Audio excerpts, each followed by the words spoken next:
What's something that people glamorize but it's actually just extremely toxic? Serial killers. Hate me all you want, but it's disgusting how a lot of people obsess over them and think they're so cool and edgy for liking them. It's got to the point where people have forgotten it's a genuine problem and not just the subject in a documentary, TV show, book, etc. Like, imagine being murdered by someone and they end up being idolized while no one cares that you even died. Weed. So many people believe in the myth that weed isn't bad for you and that it helps with cancer and anxiety. That's not true in the slightest. There's no scientific evidence that it prevents or helps with curing cancer, and too much of it is very toxic to the brain and your productivity. There's so much misinformation about it that lots of countries and states are starting to legalize it despite not knowing how weed does a lot of damage to most people. Vloggers. My little brother watches some Valentale shit that's literally just about being a boss and calling shitty actions pranks. I watched one video with him and it was all about fucking up Target and harassing old people. Oh, and he never forgot to say, make sure your parents buy you tickets to my shows, super cheap, $40. Just pandering to little kids so he can make money and being an awful influence on demos kids like my brother. The Mafia. Most movies portray them as this really cool club of guys who live by a code of honor passed down from the old world and who the law is too afraid to touch because they're so badass, blah blah blah. In reality, they are psychopathic petty criminals who are complete parasites on society. The Sopranos did a really good job of showing how whatever code they live by only goes so far as is convenient for them at any given time because they're all a bunch of hypocritical thugs. But even that was lost on a lot of people, and most movies glamorize them way more. The broken hero of just about every action movie, douche to their family, kids, and doesn't follow any rule at work, wakes up on the couch after a 3-day bender, then goes to work in yesterday's clothes and saves the world. I fell for this bullshit, spent 57 days in rehab getting straightened out. 4 years later I'm in the best fucking shape of my life with a healthy home life and I am way better at my job. We need to redefine what the fuck an actual hero is and present some healthy role models for young people. Not that I'm bitter at all. Living beyond your means, especially when it's to own stuff just for the sake of owning it. I don't know when frugality went from being a virtue to a vice, but endangering your financial security is a really bad idea. If you can't afford something, unless you physically need it, then you don't need it, and getting yourself into debt for it is about as smart as shooting yourself in the leg right before a marathon. Organized crime. I can't stand the way Hollywood glamorizes crime like The Godfather, Scarface, Sons of Anarchy, and other shit like that. If you saw how the truly innocent victims are treated, you would, or should, be ashamed you ever cheered the bad guy. I live in the Midwest and once a year or so another demo's story comes out about how they think they know where Jimmy Hoffa is buried. I'm thinking he was a criminal who was murdered by other criminals. Who gives a shit? How about we pour the effort finding him into finding missing children? Being a jerk, or telling it like it is, or being the person that hates everything or any kind of disagreeable personality. It's not cute or quirky and as funny as they make it out to be in TV shows or movies. It just makes you look like a jerk, and after a certain age, people will get tired of the negativity. Another one. Weddings. I have nothing against them as I am married myself, but the wedding industry is so aimed towards women. Women buy like on my special day, etc etc. It's her respectable day, blah blah, but what about him? Isn't it also his day? Women should stop going on about it as my day and call it our day. Another point to it is wedding dresses. It's absolutely mind-blowing that women spend shit tons of money on a dress they wear for just one day, and usually they spend more money on that one day dress than on the actual wedding ring, which is supposed to be worn until the end of your days. Just comparing this is mind-boggling. I'm seeing a lot of people on here saying things like self-care at the expense of others, and it's majorly triggering me. Self-care is in a lot of ways selfish. That's the whole point, to take care of yourself, and we should be able to do it guilt-free. Also, a lot of people suffer from anxiety and/or depression or some other mental health diagnosis and have a hard time doing things like following through with plans or going to work some days. It doesn't mean we're lazy or don't care about anyone else. The people who don't understand this are the selfish ones. Respectfully. Treating good-looking people better. I'm an average-looking female and I know a very good-looking woman and man. Like very good-looking. The advantages for both sexes are astronomical on a social and maybe even on a professional level. It's infuriating. Instagram is only making it worse. To be totally fair, the advantages are declining for them both as they are getting older. The male already has had plastic surgery. As a recent university grad, I would have to say academia. I found many researchers glamorized working in academia as though it was the pinnacle of human accomplishment, where you could be paid to pursue your ideas and interests. But really, it's a very toxic environment where everyone is stressed out, overworked, underpaid and trying to outdo one another. I'm sure it's not like this everywhere, just my experience. The crazy creative genius, starving artist trope. Artists aren't starving because they're happy to sacrifice for their craft. They're starving because they're trying to survive an economic system that does not value forms of labor that don't produce immediate returns on investment. Van Gogh didn't cut off his ear so that 21st century movie producers could have compelling content for their artist biopics. He did so because there was insufficient economic, social, medical, etc. support for someone like him. Speaking as someone who's lost more than one colleague to suicide, typing this message on the anniversary of one of their deaths, I can tell you that there is still insufficient support for people who are born with many gifts but can't find a way to thrive in this world. These people who are ignored during their lifetimes, but glamorized in the cinema and auction houses, aren't brilliant rebels who should be appreciated for their non-conformity. They don't lead beautifully tragic lives. They are getting royally fucked. The tragic genius trope just makes the tragedy easy to monetize and consume. Call-out culture. This will need an explanation. I'm not talking about standing up to unacceptable behavior in a constructive way here. That's good.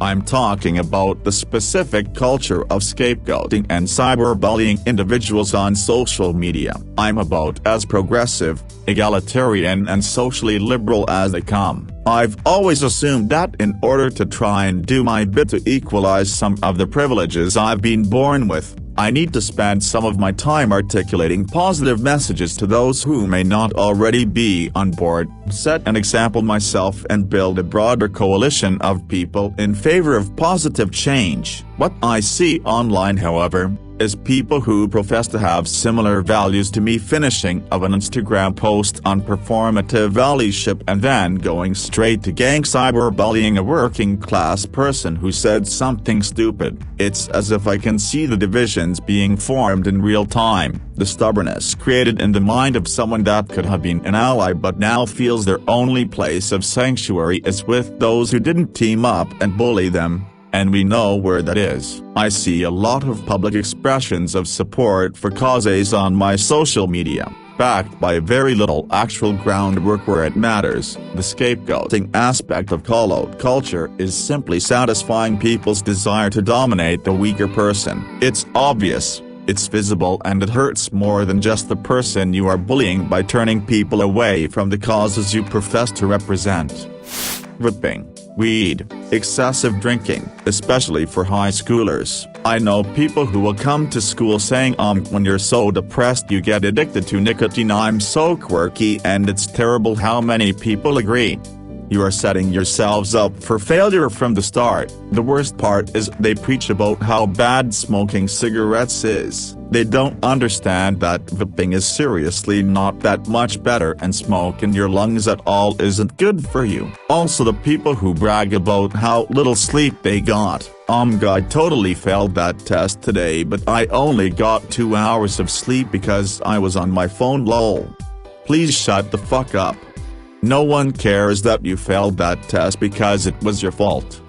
Glamorizing crime, selling drugs, and screwing people over. I've met so many poor-ass people who act like hard asses because they break the law all the time. They call it hustling or whatever. Gotta make bank. They listen to rap music about drugs and crime all the time and literally brag about getting in fights, ripping off other drug dealers, or brag about being the plug, when in reality they're just some crappy street dealer. They all think they're John Gotti or Tony Montana and it's their entire personality. Meanwhile, they get arrested all the time because they do dumb shit all the time and think that somehow makes them more badass. Yes, being poor is rough, but there are more ways to make a living than just being a full-time scumbag criminal.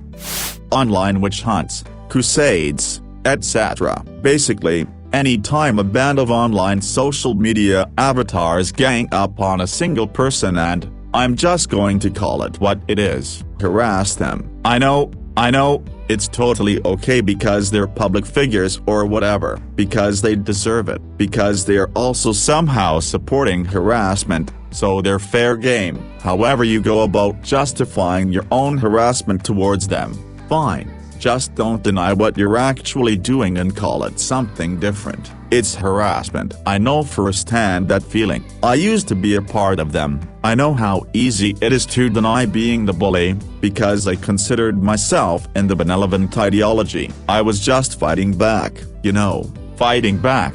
Despite having never even been spoken to by my target, fighting back against offenses that I've extrapolated through logical association fallacies, metaphorical interpretation, or just off the wayward insistence of some sharp-tongued Ronda with more followers than me. I was in that position, and here on Reddit, I can say with confidence that a lot of you are, too, but haven't realized it yet. Heck, I didn't realize it for a while. I was lucky, though. I was lucky in that this behavior wasn't glamorized back when I did it. Nothing on the internet was really glamorized. Biggest internet event of the time was the Something Awful Photoshop Friday, or a Maddox article dropping 8 weeks late. The internet equivalent of Marvel movies was when Newgrounds would post the latest stick death animation. The internet was very humble. It knew it was a mere fledgling, and kinda sucked. Taking the internet seriously was met with bemused derision. Nobody was going to be changing the world on the internet back then,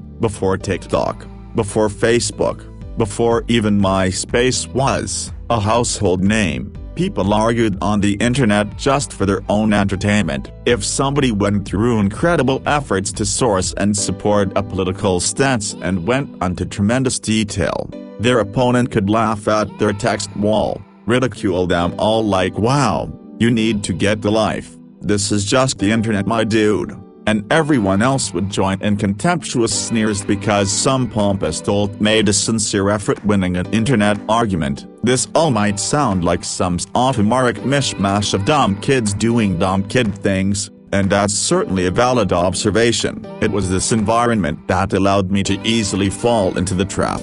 But it was this environment that allowed me to realize the trap I'd fallen into, and without a toxic support structure actively encouraging me onward with social engagement algorithms, it was this environment that made it easier for me to stop. Long ago, DeviantArt was my social media platform. We'd find some guy who expressed a bad take, something we would construe as racist, or just really stupid attempt at sounding smart. We'd fire up the chat room, go digging through their post history, get really proud when we find a piece of gold from 5 years ago, which was pretty much the lifetime of social media at the time I did this, and then present our evidence in public posts. We'd encourage people to like and share the posts to give them more visibility, but include that passive-aggressive "don't any of you go sending them hate DMs" disclaimer, which we fully knew just encouraged more hate at them.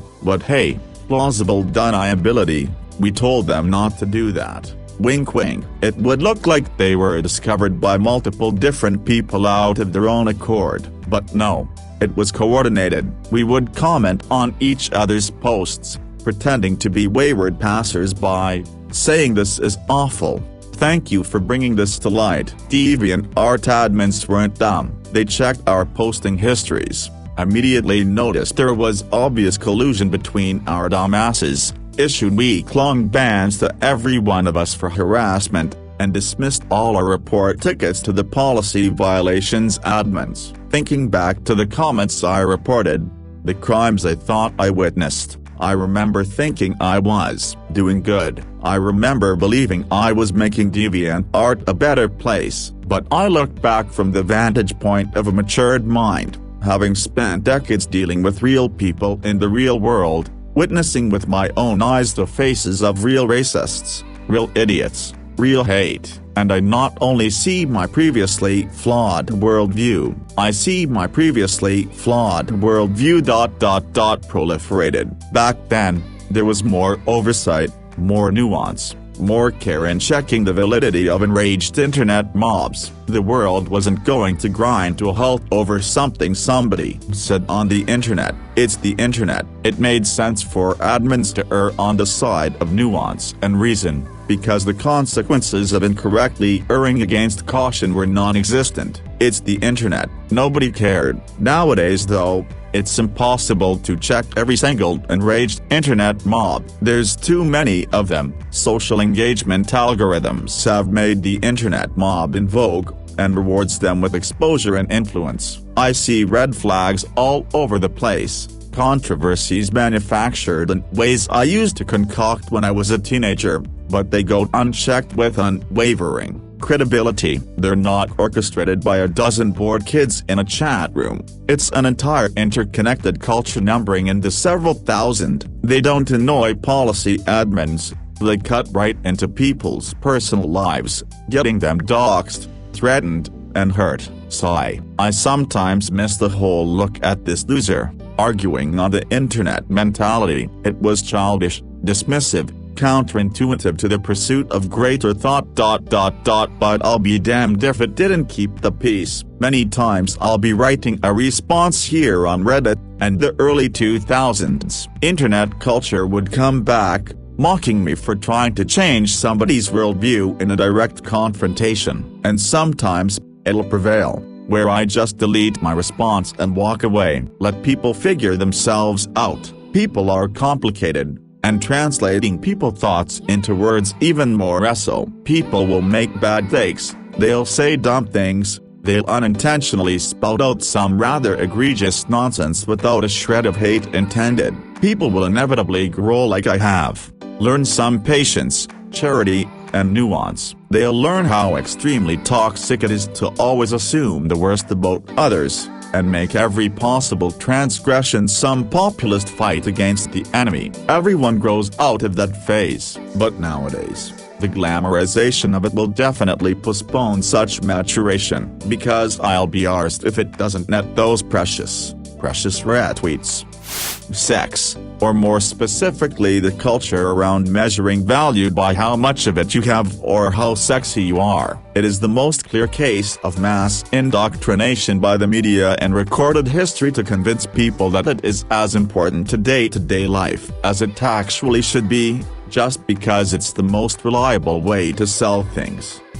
Cannabis. I love cannabis, but hearing the glamorization of it makes me feel bad about using it. It cures all your pains, makes you a creative. It's better than liquor. THC and CBD are the answers. Cannabis is great, but it's an abusable substance just like everything else. It can easily control your life when you put the answer to your problems in cannabis. Now, yes, being a cannabis addict isn't as serious as opioids, But let's not kid ourselves that cannabis is some kind of miracle consequence-free drug. It is a drug. It does have long-term consequences and possibly more as we continue to study it. Should we stop using it? Of course not. But let's not hype cannabis to be the next cigarette craze, yeah?